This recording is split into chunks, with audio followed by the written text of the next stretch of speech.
Le 13 octobre 2025, les autorités du Soudan du Sud ont signalé une concentration de 130 à 150 rebelles le long de la frontière avec le Soudan, notamment près de Majok, Yitoui, dans le Bahr el-Ghazal du Nord, un État situé dans le nord-ouest du Soudan du Sud. Ces mouvements surviennent dans un contexte de tensions croissantes entre les forces gouvernementales et les groupes d'opposition, notamment depuis la fin de l'année 2024. Face à ces mouvements, le président Salva Kiir a ordonné la reprise des mécanismes de coordination sécuritaire avec le Soudan pour renforcer la surveillance et prévenir les infiltrations.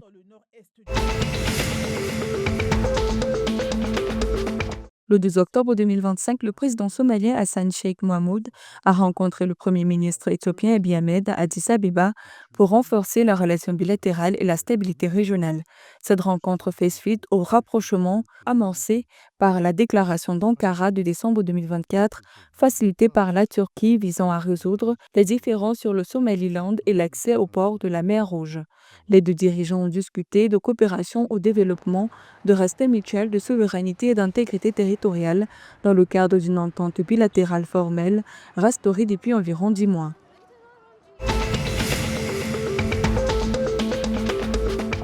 La consul générale de l'Ouganda à Arusha en Tanzanie, Anne Katusim Kageye, a appelé le 12 octobre à un renforcement de la collaboration touristique entre l'Ouganda et la Tanzanie, soulignant que ce partenariat pourrait agir comme un catalyseur de croissance économique et favoriser une intégration régionale plus forte au sein de la communauté de l'Afrique de l'Est. Elle a insisté sur l'importance de développer des circuits touristiques transfrontaliers, de valoriser les sites naturels et culturels des deux pays et de créer de nouvelles opportunités d'emploi tout en stimulant les investissements dans les infrastructures touristiques. Cet appel est fait dans un contexte où en 2024, la Tanzanie a généré environ 12 900 milliards de shillings tanzaniens de recettes grâce à ce secteur, attirant plus de 1,8 million de visiteurs internationaux, soit une hausse de 30% par rapport au niveau d'avant la pandémie.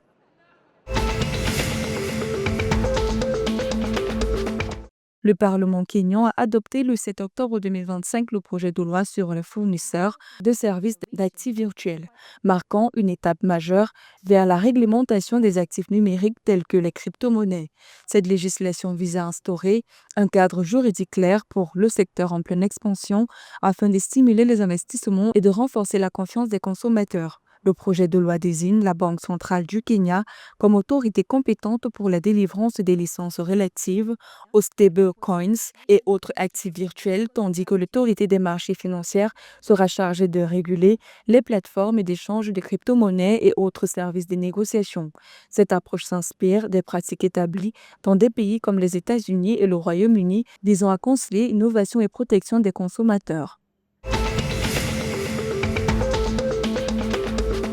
Le Flying Eagle Sports Academy a remporté le séminaire technique international de karaté et la compétition U14 à Kigali le 12 octobre en décrochant 5 médailles d'or.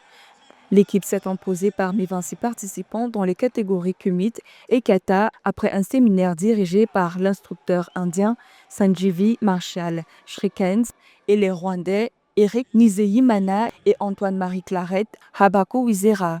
Cette performance fait de l'équipe la plus performante parmi les 26 équipes qui ont participé au concours de karaté organisé dans le secteur de Kaonga, dans le district de Kisukiro, au Rwanda.